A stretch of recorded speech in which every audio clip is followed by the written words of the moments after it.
Hello and welcome to the Black Teacher Boys. I'm your Hey. host, Brittney, and today we got another episode for y'all. I have a special guest, Kim. What's up, Kim? What's going on, friend? Hey.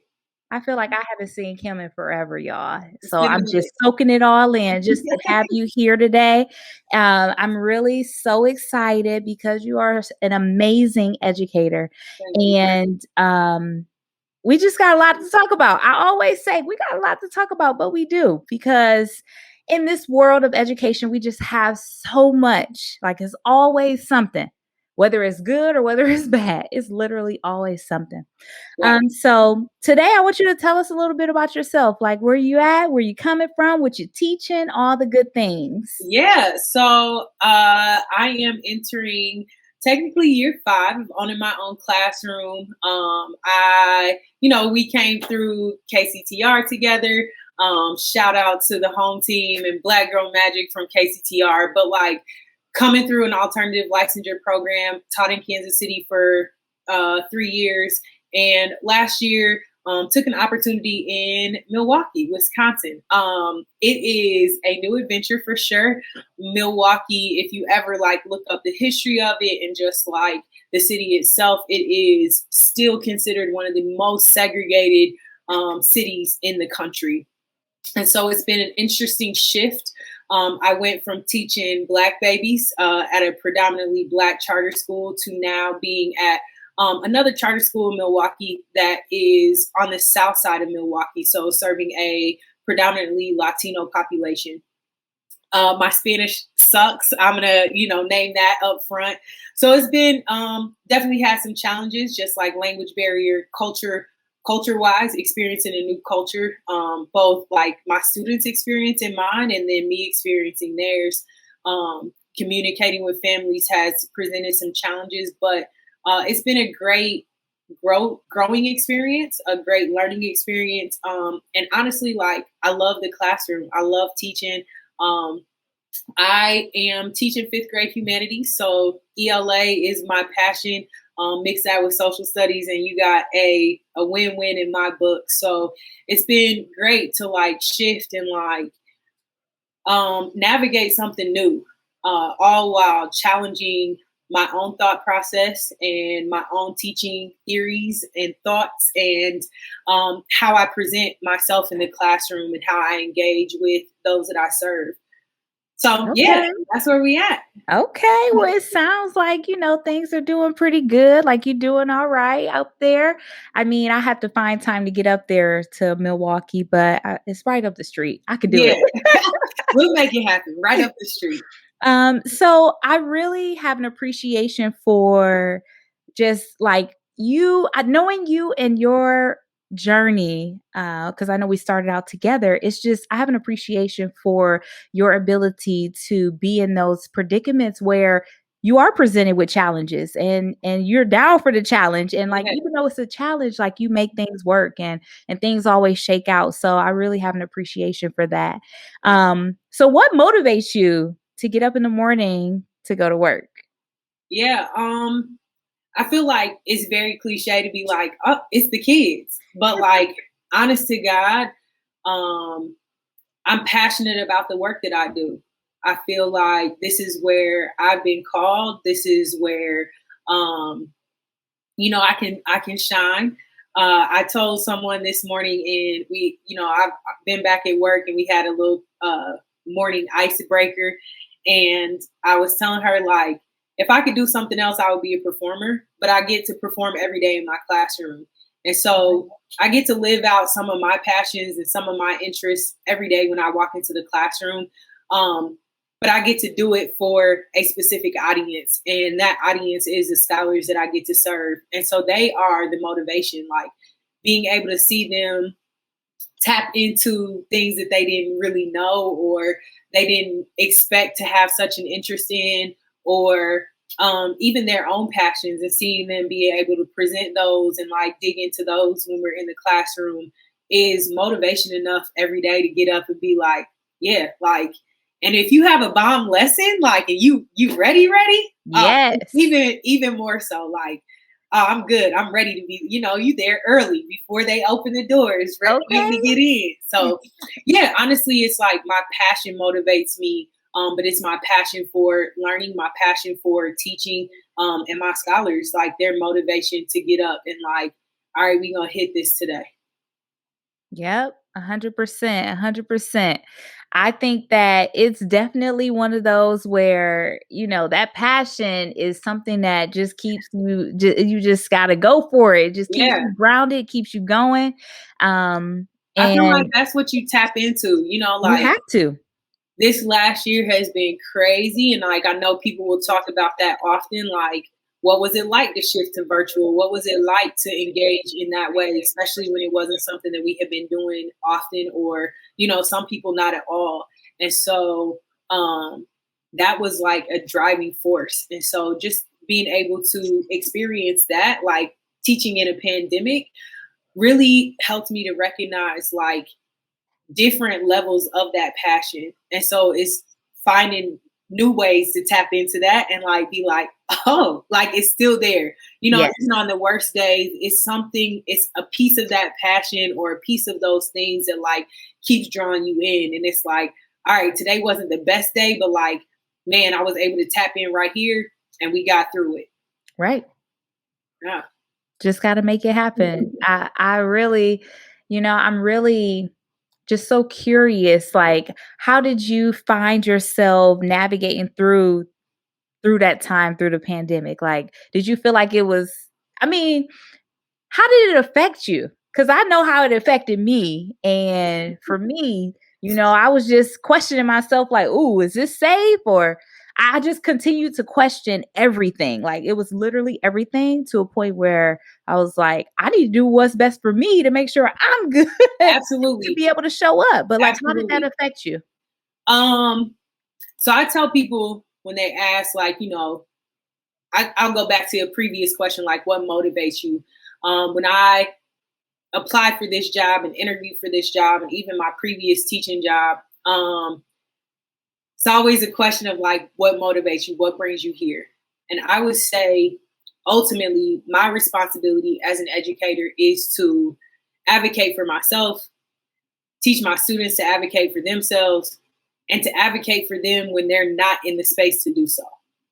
And Mhm. so I think one of the biggest impacts that the teaching in the pandemic had was like learning those spaces of like, nah, this is not right. And like, maybe the kids won't ask about this. Like, they're just ready to get back into the building. And so they're not going to ask about like social distancing and they just want to hang out with their friends. So they're not going to ask about like certain protocols that we're doing. So it taught me how to advocate in a different way, but how to also keep like ever present myself because I wasn't just advocating for them. It was, as you said, like, shoot, is this safe? Like, now I need to know for me because the impact is like here. And I think that oftentimes in a effort to advocate for my students, to advocate for those scholars, and to make sure that they are taken care of because, those are my babies. That's, who I'm here for. In an effort to advocate and make sure that they're good, I tend to leave myself out of the equation. And Mhm. so I think the big impact was like making sure that I am advocating for myself and doing so in a way that really helps the energy that I'm able to bring to my classroom. Advocate for yourself. Yeah. Episode 6, advocate for yourself. I'm telling you, you're really speaking to me right now. Just this idea of having to advocate Yeah. for yourself, for your students, for those around you, for when things come up that are either not going well or you don't have the things that you need, and really finding those different ways to be able to speak up and speak out on your behalf or others' Yeah. behalf. It's something that I find a lot of people get really hesitant on and kind of like reserved, like, I don't know. Let me just see what I can do on my own, or like another way around it when it's in reality just being honest about what you need, like, Right. or what you see that may be nah, this ain't it. This Yeah, is because not it. you don't want to rock the boat too much, Right. right? Depending on what that is, you rock the boat too much, either somebody's going flying out, or when we get back to shore, they're not inviting you back onto the boat anymore. Yep. So then you're left, just wherever you were. And so it is hard for people to find that space and like feel comfortable advocating in any way, whether it's for themselves or for a peer or for scholars specifically in our career field, to necessarily be able to walk into a space and be like, yeah, so let's have a conversation about this and like let's really look at it for what it is, and fix it together, or like figure out a solution, because people aren't really responsive to that, Mm-hmm. especially if they feel like they've already got a well-oiled machine. It comes off as, I'm not trying to rock the boat, but like I do want to ask questions and I do want to understand and I want to seek clarity, and people can consider that to be, I'm being intimidating, or I'm being difficult to work with, or I am challenging too many systems. And I mean, But you have that's to, because yeah, if you don't, then who will? yeah, Right? And that's how it continues, right? It continues to happen and go on like that well-oiled machine. But in reality, somebody's got to step up and be like, this is not okay. This is not right. This is what we need. This is what my student needs. And how right, can we make that change? And being open to like changing these systems, changing these things that will have more of a impact or equitable impact on students or teachers. for sure. So thinking about like some ways that you advocate when you say you're advocating for yourself, what are some ways that you do that? Like, how do you do that? Um, so let me first preface with like, I'm still figuring out like Yep. what, I'm not even going to say a proper way to advocate is. I am figuring out the balance of, it's not always going to be comfortable. And I don't have to make people comfortable in my advocacy, but I do have to figure out how to enter the spaces and advocate in a way that's going to be received. Right. So Mhm. when I said just a few minutes ago, like walking into a room and like people already feeling like you're intimidating or feeling like you are bucking the system, that's what I'm navigating, right? So figuring out what it looks like to continue to advocate, but do so in a way where I'm not going to be considered intimidating, which is new trope, new word for angry Black woman. That Right. stereotype follows you, and then people don't want to work with you. Um, I would say some of the big ways are like in thinking about our career field, curriculum, scope and sequence is always pushed, right? They want to know, Mhm. what's your scope and sequence? What's your pacing guide? What are you going to be teaching on this day at this time with this group of kids? And that's not a realistic classroom for me, because there are times where, yeah, I hit the scope and sequence, I hit the pacing guide, I taught the lesson that I was supposed to teach on this day, but it creates other questions for my students. And that's what I want them to do. I want the lesson that we teach to create curiosity in the scholars that I'm serving. I want the lessons that we teach to create a new wave of thought that might take us off track for a little bit, but it's something that we want to explore together. I want it to create a sense of autonomy in the classroom for the student, for the scholars, to be able to say like, yo, Miss White, pause right here. You just taught me something, and like I want to look at it a little bit more. And for me to Mhm. have the space to do so. So in recent months, because this is where I'm at, it's really been about advocating for that autonomy, not just for myself, when it comes to the curriculum portion, but advocating for that autonomy for the sake of the scholars, because Mhm. there are moments where they want to see something different. They want to hear something different. They want to see something different. Um, and so giving them that space to do so. So when you say that autonomy, right? Yeah. Have you experienced any type of pushback when you have advocated about that? Because I Yeah. know autonomy is one of those things where it all depends on the school, it all depends on where you're at. For who's sure. in leadership, who's in charge of the scope and this, like, what do you think? Yeah, so I came from a school where there was kind of a mix, I would say like a modge podge of curriculum. Okay. And there was a lot of autonomy for teachers, which meant that my scholars could have a lot more autonomy because while I created a pacing guide, like I also knew within myself, like, okay, we kind of can mix and match and put all these things together as long as these standards get taught. I'm now in a place where curriculum has been designed by our network and it's passed down and like, here's where we want you to be. My pushback has been there's one particular portion of our humanities block that I don't feel is as effective as another portion. So Okay. we do like, I'm going to say close reading and we do a thematic unit. For me, I felt the most engagement, the most learning where skills were being not only taught, but like demonstrated in that thematic unit. And close reading felt very stagnant. It felt very like, while repetition is good, it felt too repetitious to where the scholars got comfortable and they weren't necessarily giving it their all. Okay. Right? So they kind of go on autopilot. If you take the same route to work every single day, you know it by heart, you could take that route in your sleep, you could do it with your eyes closed. That's kind of how they were doing these assignments. It was just like, I'm not really giving it any effort because it's so repetitious. I know it every day.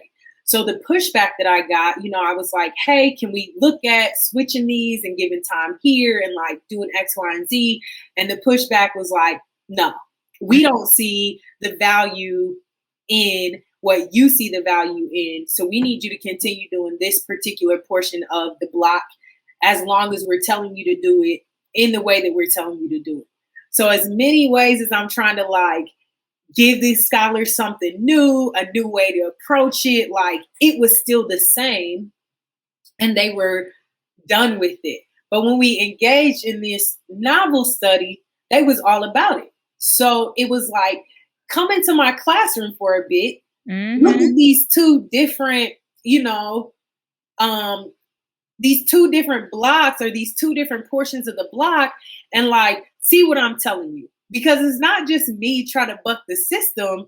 I'm telling you what I'm noticing in my classroom with my scholars through teaching, through review, through exit tickets, through, all of these things that we're implementing. It's not going well.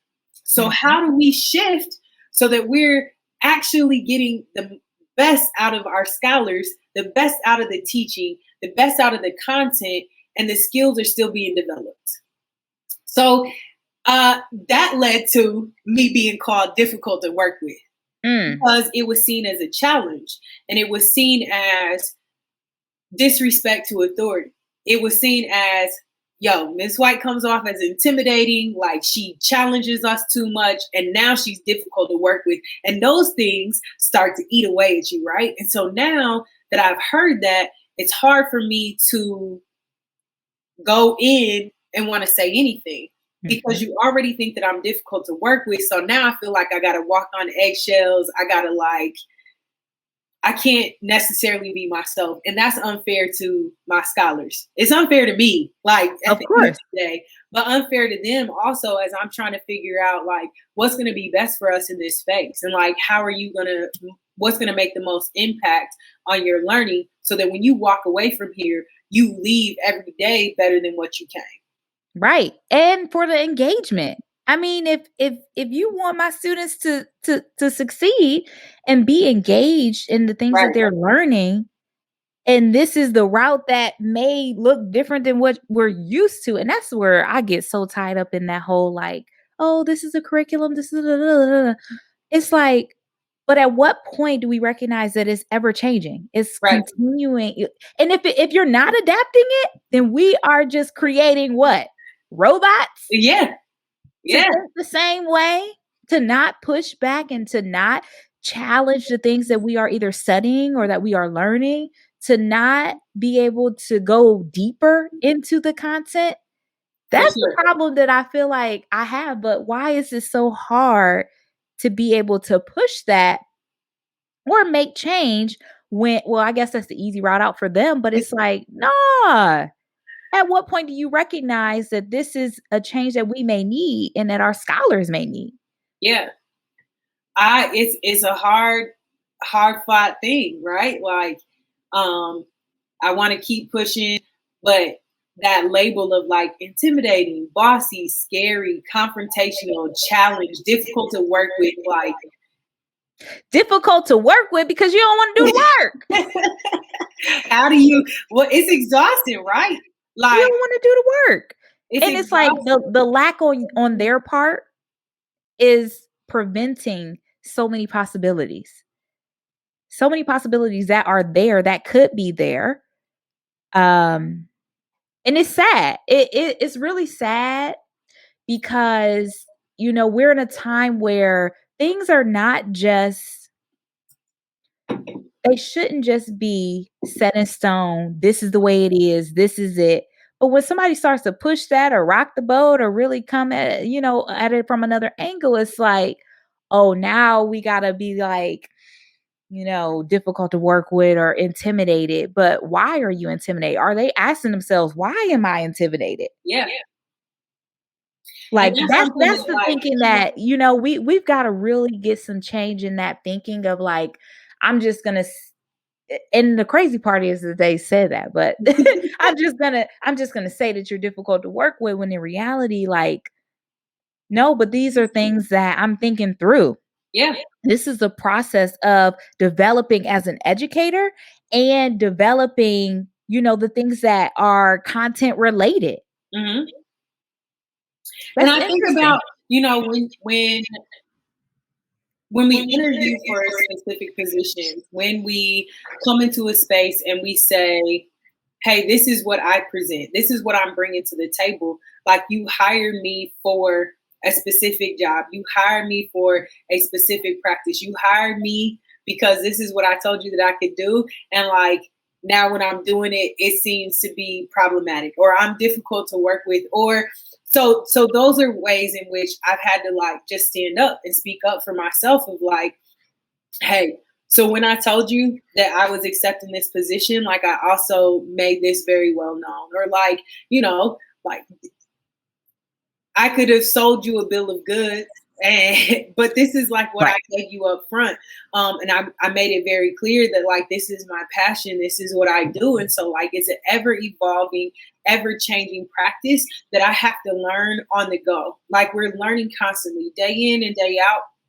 And that's part of what I love about teaching, right?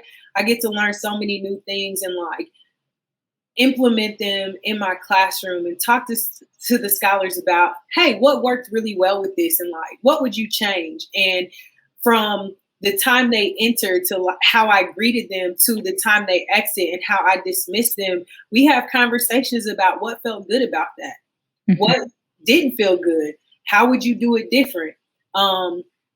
Today in rehearsal, in a practice, one of the other teachers didn't get up to do the activity that I had planned. So I said, okay, understand that like, today isn't the day that you want to stand up and move about. So what could you do that's going to continue to keep you engaged and involved, but also like honor where you're at right now? So teaching them how to advocate in that same space. Like, Miss White, today is not my day. Mhm. Tomorrow I might be better, but today this is where I'm at. And so this is what I need from you. We find out how to communicate. We find out how to advocate and say, this is where we are. This is what I need. And this is how like we can get to a better space together. And that's been something that's been super powerful in the classroom, is as I'm learning how to advocate for myself and like take control over myself and what's going out in life. And in my classroom is also being able to instill in the scholars, this is what it looks like. And while this might seem like such a small thing, when we can advocate and when we can say and speak on where we're at and what's happening with us and what we need in these moments, we're able to really tell people, like, show people how to treat us and tell people how to treat us and tell people what we need and what works for us and how to engage with us. And that's been powerful because I can hear them start to use it with each other. hey, right now is not a good time for me. Let's try again. Or even in an apology or asking, hey, are you okay? What's going on? And a kid will be like, nothing.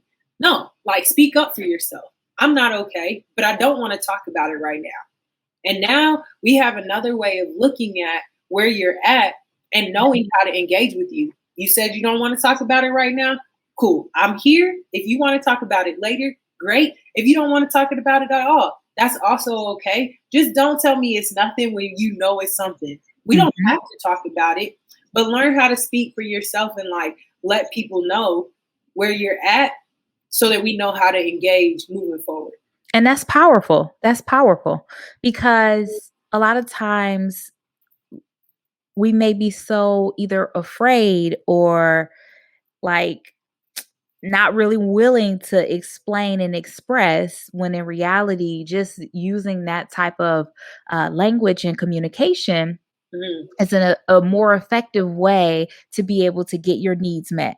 Whether that means you don't want to be talked to right now, or I got an issue, I got a problem, help me Yeah, solve it. Um, and I think that it overall, it helps us in these moments. And it's going to be something that, as I grow and continue to get older, that will be useful to be able to express and say, hey, this is something that I need.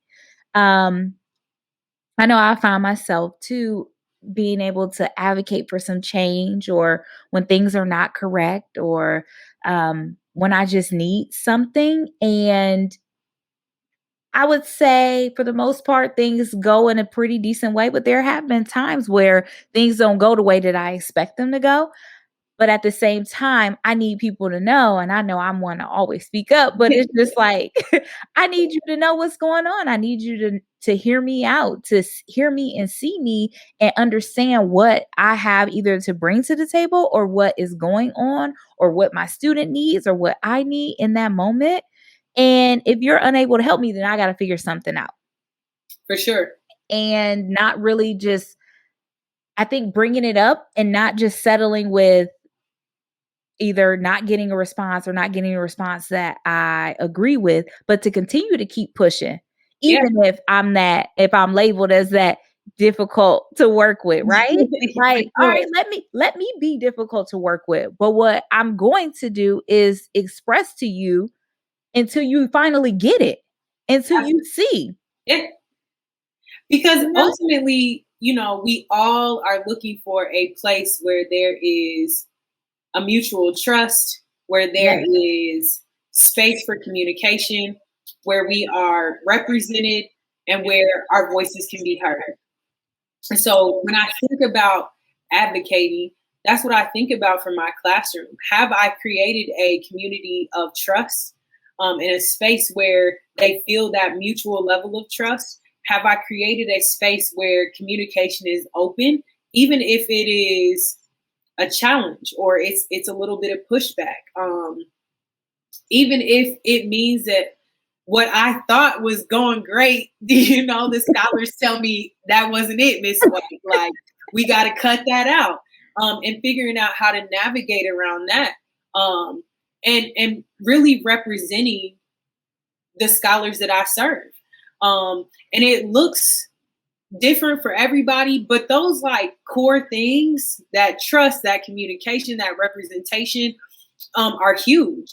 And so for me, like it also extends beyond just my classroom. I think about again, like having a predominantly Latino community, both in my classroom and on the South Side in the community that we're serving.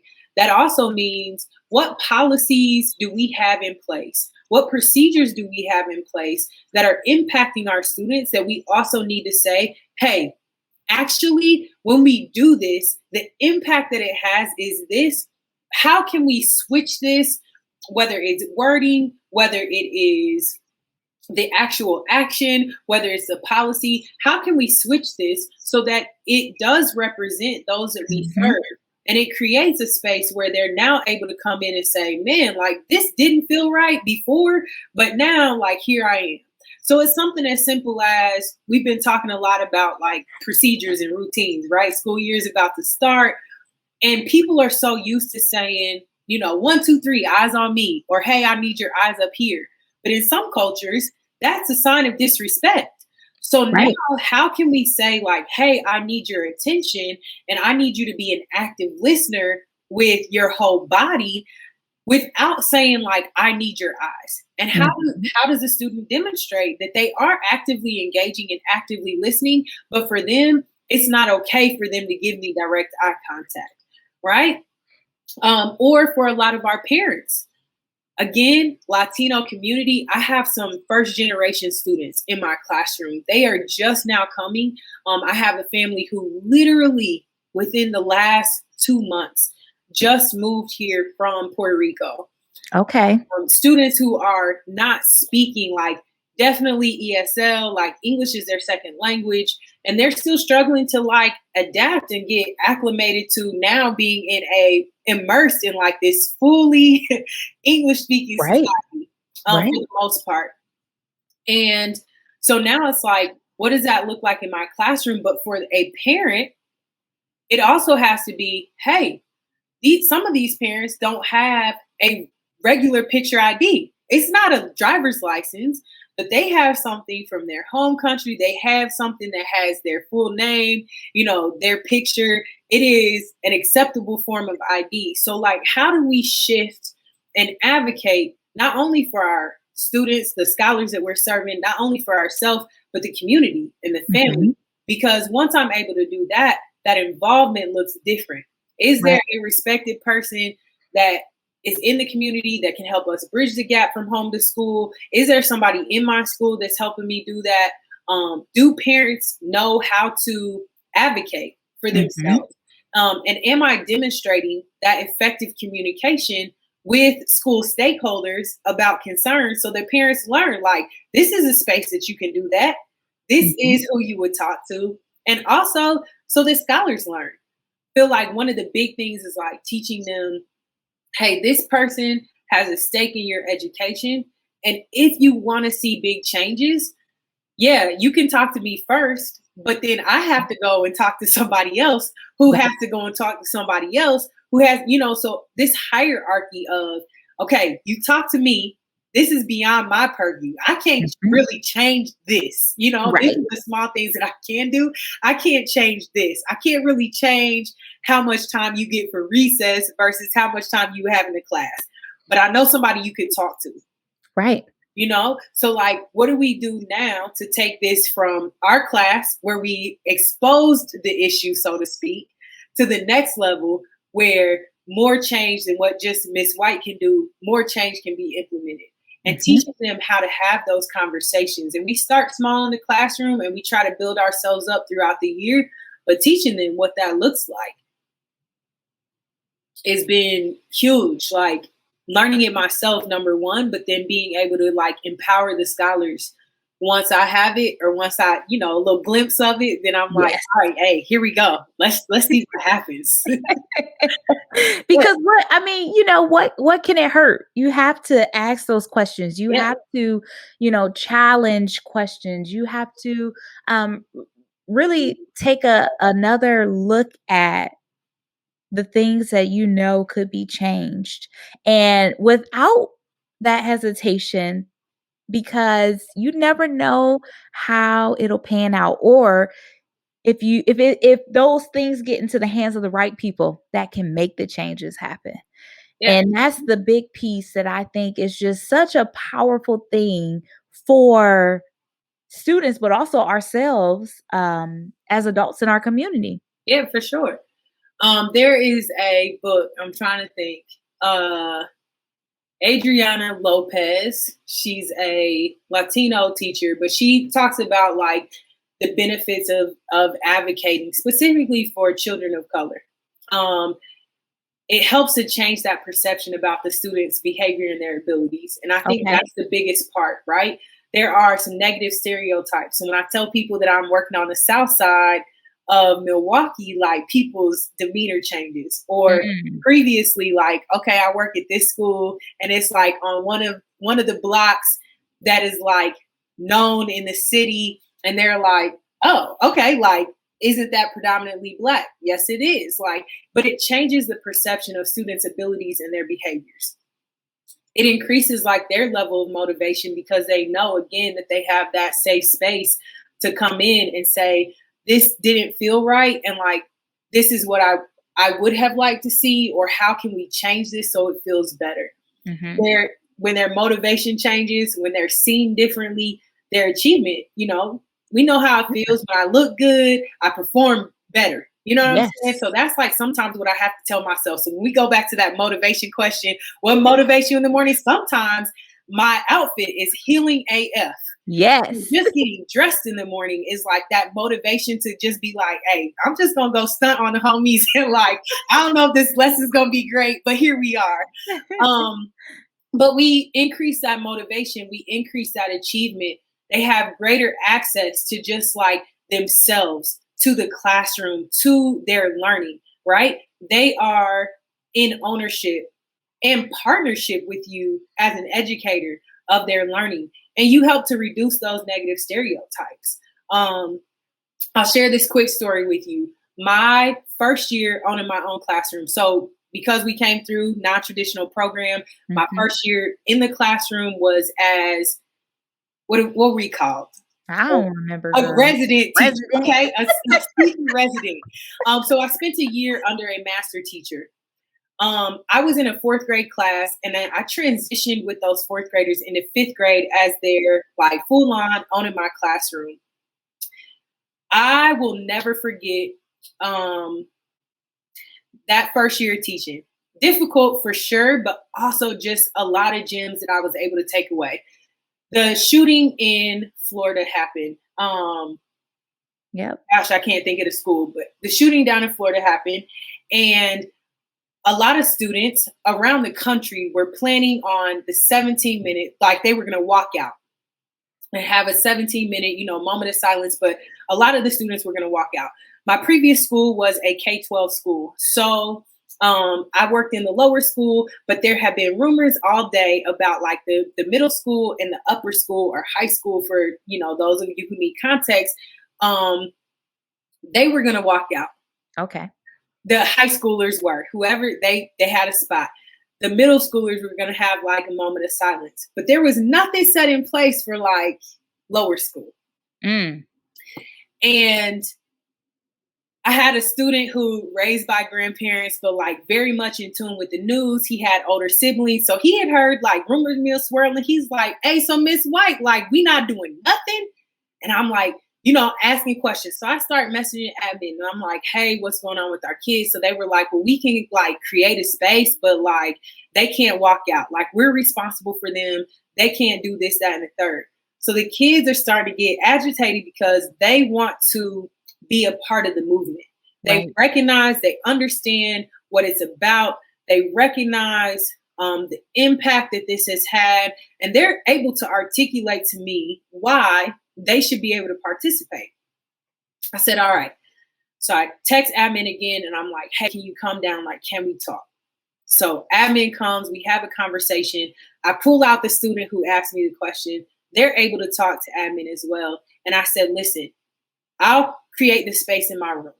Anybody who wants to stay, they can stay. The rest of the group can go to specials as their, as their schedule says. If they understand, they want to be a part of the movement, I'll create the space here. Admin agreed. It was beautiful. The students who wanted to stay, we talked to them about it. The young scholar, he shared like, all right, this is what we're going to do. And we just set a timer in the classroom for 17 minutes. We made a circle around the classroom, 17 minutes. They were silent. Some people started holding hands. One of the most powerful things I've experienced as an educator. And at the end, the timer goes off and I start talking to them and I had like tears welling up. I can feel it now. Like I can just feel that energy. Just like reminding them, like, this is your time. Like, this is your moment. This is what you stood up for. Like, I held the space. I had the space for you, but this is what it looks like for you to stand up for what you believe in, for you to advocate for yourself and to feel empowered to do so Yeah. because we've talked about current events. We've listened to the news. We've watched the news. We've had conversations. And some of you have experienced what these students are experiencing: Mhm. loss of a friend, loss of a loved one, like gun violence. And look at what your power has done. So never walk away from this moment thinking that you are powerless. You Right. are more powerful, like, than you could ever imagine. And if you tap into that regularly, like, if you forget, remember this moment. Remember what your voice did and how standing up and advocating for yourself pushed a movement forward. And if you wouldn't have advocated, like, would Miss White have thought about that advocacy? No, probably not. But because you were able to come to me, because we created that safe space, we have mutual trust, we know how to communicate, we've learned how to advocate, here we are. And so, like, those are the moments that not we look for, but those are the moments that spark that, like, when I don't want to do it anymore, when it's Mhm. uncomfortable, when I'm standing out on the ledge by myself. You know how that goes. Like, I'm advocating and I'm like, dang, I thought you had my back. And like, here we are. When we're in that space, I, I tap into that moment and I think about, man, like, we had such great dialogue and such great conversation. And like, they felt like they could come into this space and say, we want to do this and we want to be a part of a movement. How do we make that happen? And together, we were able to navigate that because we had learned how to advocate. I really just appreciate that story. I truly do. I'm over here like, how I get all teary-eyed Yeah, because that's how it is, and it's definitely, like you said, one of those moments that you have to tap into because that's why we do the things we do. That's the yeah, role that we play to be able to be there and to see what we can do to help them with that advocacy. And I know your students probably were so like happy to be able to do what they set out to do. Um, because it's always a thing where somebody gets left out. We ain't even gonna talk about that between upper school, middle school, lower school. We know right, how for that sure. goes. Yeah, yeah. But or well, they're too young for that, or, Hmm. do they really understand? All those things start happening. Yeah, So we know how that goes, but it's truly, in those moments where we have to do our best reflection of this is why we are called to do what we're doing as educators, and absolutely. thinking about if students didn't have you in that moment, would another teacher have done that? Would another teacher have advocated and helped them to get their voices heard? So it's big. Yeah, It's definitely big, and this is what we need more of. We need more teachers who are willing to be like, "Yo." yeah.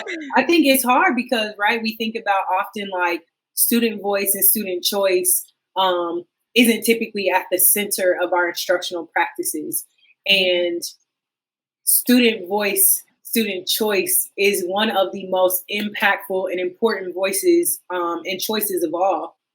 So when we give them the space to advocate, when we give them the space to dialogue, when we give them the space to be themselves and teach them, like, boom, all right, so here, great, I love this. Like, how do we nurture that Yeah. within a scholar? Um, and is it an overnight thing? Absolutely not. Do I get it right every single time? No. Are there moments where I'm like, breath, like, okay, we learned how to advocate, but I'm gonna need you to simmer down, Snick, so we can get absolutely.